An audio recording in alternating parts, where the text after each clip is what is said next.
Hi everyone, so I wanted to do a more chill and laid back kind of video. So I want to talk about some of the books that I want to read for this upcoming fall, and I picked out 10 books and I'm really excited to talk about these, so we might as well get into this video. I don't really have a lot of things to intro anyway. So the first book is one that I feel like I am so behind on reading, and that is Catherine House by Elizabeth Thomas. And I even still have the receipt for when I bought this book, which tells you that I've literally never picked it up ever since I bought it, and I absolutely need to read this. I know that this is kind of a book where either you love it or you absolutely hate it. I've seen very, very mixed reviews for this book, so that was kind of what drew me in at first, and I feel like I really want to know if I'm going to enjoy it or if I'm not going to enjoy it. Like, look, I literally have a bookmark in here. And on the back it says, a gothic-infused debut of literary suspense set within a secluded elite university and following a dangerously curious, rebellious undergraduate who uncovers a shocking secret about an exclusive circle of students and the dark truth beneath her school's promise of prestige.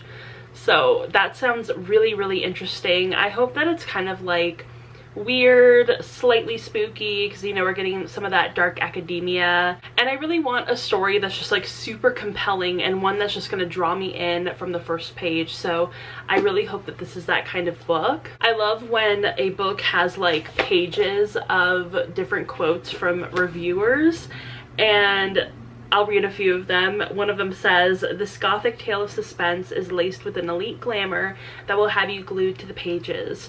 That's from BookBub. From Book Riot, it says, "A fantastic debut novel. It will make you an early devoted fan of Elizabeth Thomas. Readers looking for a strong atmospheric setting in the Gothic style will be drawn in by the psychological thriller." And that's from the Library Journal. So yeah, I'm really excited to read this. I think it's gonna fit the like fall aesthetic perfectly, and that's just kind of what I'm going for with this entire video. Also, if you're questioning at all my dedication to the fall aesthetic, I am literally drinking a pumpkin spice like iced coffee in this black studded Starbucks tumbler right now. I did get some pumpkin spice creamer a little bit early this year, and yeah, I couldn't wait for August 30th when it comes to Starbucks. I'm dedicated. The next book is another one that I feel really behind on, and that is My Dark Vanessa by Kate Elizabeth Russell. I know that this book comes with a slew of different trigger warnings, because this follows a girl who, when she was in high school, had this sort of inappropriate relationship with one of her teachers, and then years later it comes out that he had also had these other inappropriate relationships with other students, and it's kind of about this main character reckoning with what happened to her in high school and how she feels about it now as someone who has grown up like 17 years later. So I think it's going to be a really, really interesting book. I have heard a lot of really good things about this book. This one has been a lot less mixed reviewy compared to this book, but it'll be really interesting to see how I feel about this book and if I end up liking it as much as everyone else has. The next book is another one I've been holding off on, and that is This Is How You Lose the Time War by Amal El-Motar and Max Gladstone. And this is a book that I have been recommended so many times. I absolutely need to read this book. Also, it's doing something really weird to my camera right now, so yeah. So I believe this book is kind of a rivals to lovers sci-fi, and it is told through correspondence between these rival agents, you know, and it's kind of set during this huge war.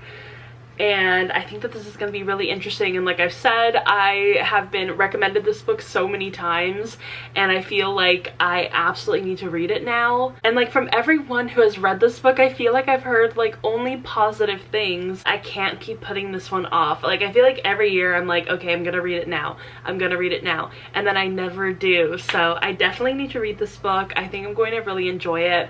I know that I'm not a sci-fi person, but of course there are always exceptions to that rule. And I'm really, really hoping that I end up loving this book. The next book is from an author that I've heard a lot about, but not necessarily one of the books that I've heard a lot about, and that is The Lying Life of Adults by Elena Ferrante. And Elena Ferrante has also written the book My Brilliant Friend, which I have started but haven't finished. But this is the only one of her books that I actually own. I got it from Target, I want to say maybe a year or so ago. I don't really know too much of what this is about. It has a very, very brief semi-synopsis on the back. It's actually a quote from the New York Times, but it says, "In this powerful new novel by Elena Ferrante, 14-year-old Giovanna is searching for her reflection in two kindred cities that fear and detest one another. Naples of the Heights, which wears a mask of refinement, and Naples of the Depths, a place of carnality and passion, where her guide is the unforgettable Aunt Vittoria. Here is another gripping, highly addictive Neapolitan story from one of the greatest novelists of our time." And I think that this is gonna be super, super interesting. I seriously have not heard anybody talk about this book, and I am like desperate to read it. Every time I see it on my shelf, it has a gorgeous, gorgeous spine.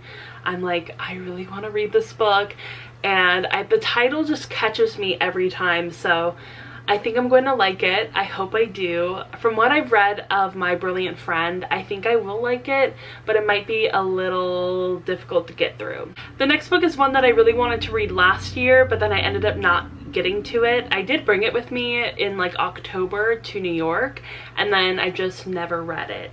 And that is Meg and Jo by Virginia Contra, and this is like a Little Women retelling. It focuses mainly on Meg and Jo. I know that there is a sequel that I believe is called Beth and Amy, but this is the first one, and I really, really want to read it because it's like a reimagining, retelling of Little Women. And if you know me, you know how much I love Little Women. I was practically raised on it.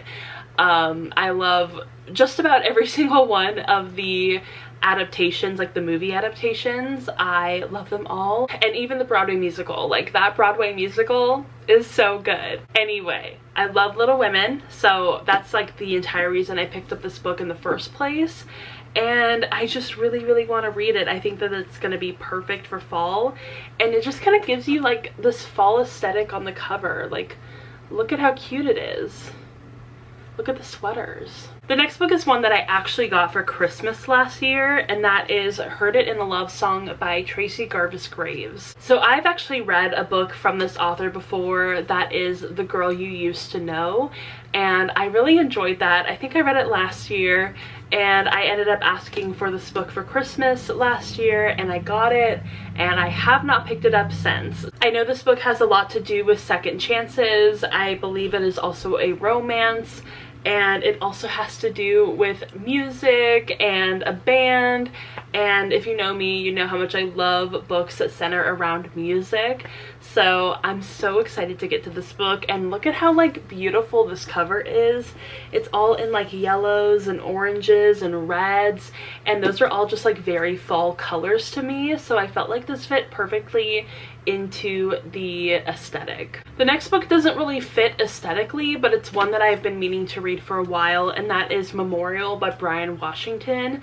I know that this is one of Carly's favorite books, and she is mainly the reason why I picked it up, but it does really sound so interesting. And from what I understand about this, like, these two guys are in this relationship, and basically one of the characters within this like relationship, he ends up finding out that his dad is dying back home in Japan, and this is happening simultaneously while his mom is coming for a visit to Texas. So he ends up leaving and going to Japan, and the mom ends up staying with his significant other in Texas. So that sounds a little confusing. It's really, really hard to explain, but this book sounds phenomenal. I think I'm really going to enjoy it, and knowing that Carly likes it makes me think that I will like it as well. We don't necessarily have like a lot of taste in common, but I'm always willing to give one of the books that she enjoys a chance. So super excited about this book. And hey, there are a couple authors on the back that I love, like Jacqueline Woodson, Kylie Reed, Jasmine Guillory. They all really enjoyed this book. Jasmine Guillory said, "This book made me think about the nature of love and family and anger and grief and love again." And then Jacqueline Woodson said, "Memorial is a true page turner. I was entranced, picking this book up every chance I got. Brian Washington is a great writer and I love the story he tells here. Intriguing. Every character stays with me." So all of that is some really high praise and I'm super excited to read this book. This next book definitely has a very strong fall aesthetic, and that is All Girls by Emily Layden. I believe that this is a dark academia. I could be wrong, but I remember I picked up this book during the 50% off hardcover sale at Barnes & Noble, so I'm super excited about it. On the inside it says, "A keenly perceptive coming-of-age novel that captures one defining year at a prestigious New England prep school." I think that this is going to be super interesting. It also says, "Narrated over the course of 1 year through the shifting perspectives of an unforgettable cast of female students, All Girls is a tender, unflinching portrait of modern adolescence that asks, what does it mean to grow up in a place that promises you the world when the world still isn't yours for the taking?" So yeah, I think I'm really going to enjoy this book. It sounds super interesting. And I also have a feeling that this is going to be a super feminist read, which I absolutely love. So I'm really excited to read this book. It's one that I haven't heard a lot of people talk about or read or give their opinions on. So I'm really intrigued to see how I feel about this book. This next book I think might be one of the only YA books on this list. I don't think I put another YA book on this one.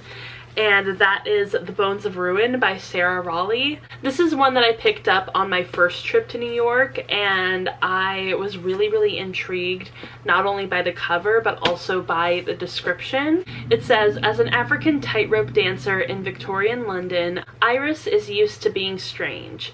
She is certainly a strange sight for leering British audiences always eager for the spectacle of colonial curiosity. But Iris also has a secret that even strange doesn't capture. She cannot die." Isn't that just, it captures you immediately, and I'm really excited to read this book. Another one that I have not seen a lot of people talk about, but I think because I haven't heard a lot of people talk about this book, it makes me even more intrigued to read it and see how I feel about it. And I just cannot get over this cover. I love this cover so much, and with the yellows, the oranges, the reds, it's just very autumnal to me. And because this also is a little bit of a fantasy sort of historical book, that's also very fall autumnal to me. So yeah, really excited to read this book. I haven't read a YA fantasy for a while, so definitely want to get back into those in this fall and winter seasons. And the very last book is actually one that I've talked about before in a video, and that was actually for my 5-star predictions video, and that is The Dictionary of Lost Words by Pip Williams. I think it also has some dust on it. This is one that I have predicted to give 5 stars because it kind of gives me Addie LaRue vibes, which I also gave 5 stars. It's one of my favorite books of all time. And I think that I'm really going to enjoy this one. I still think that I'm going to give it 5 stars. I'm going to go into it thinking that I'm going to give it 5 stars, and we'll see how I feel about it. It says, "In this remarkable debut novel based on actual events, as a team of male scholars compiles the first Oxford English dictionary, one of their daughters decides to collect the objectionable words they omit." And I'm just so excited to read this book. As someone who has studied English extensively, I was an English major, I think I'm really going to enjoy this book, and I can't wait to read it. Also the cover, another one of my favorite covers. If you don't realize through this video, I do gravitate towards books because of their covers. I wouldn't say I necessarily buy books because of their covers, but it's definitely part of the decision process. Yeah, I think I'm really gonna like this book. I think it'll have a lot of interesting things to say. Another feminist read, and I'm just so excited. And it's kind of another one that I have not heard anybody talk about. I feel this entire stack is just filled with books that I have not heard anybody talk about, which I guess is exciting because I feel with these kind of books, I can more easily formulate my own opinion. Not that I can't do that with books that are like super hyped. I just kind of feel a little, not insecure or judged, but just like it gives me a little bit of anxiety if like I don't end up liking the book if everybody else loves it. And then it also kind of makes me feel a little awkward if everybody hated the book and I ended up liking it. So it's just a double-edged sword when it comes to like super hyped books. So when like so when I make a stack of books that I want to read and not many people have read them, I feel a bit more free and like I can rate it however I want to rate it without feeling weird about it. So yeah, that was my entire stack of 10 books that I want to read this fall. I tend to do these videos quite often, but I don't always get through them, which is a little disappointing.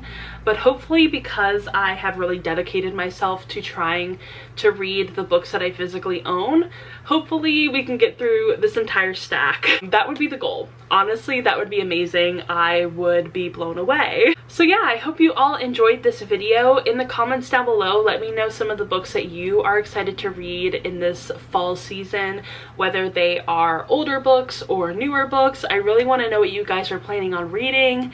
And if you enjoyed this video, go ahead and give it a thumbs up and subscribe to my channel. Also, go ahead and follow me on Instagram, Twitter, Goodreads, Storygraph, TikTok. All the links are going to be down below, and I will see you all in my next video. Bye! Ooh,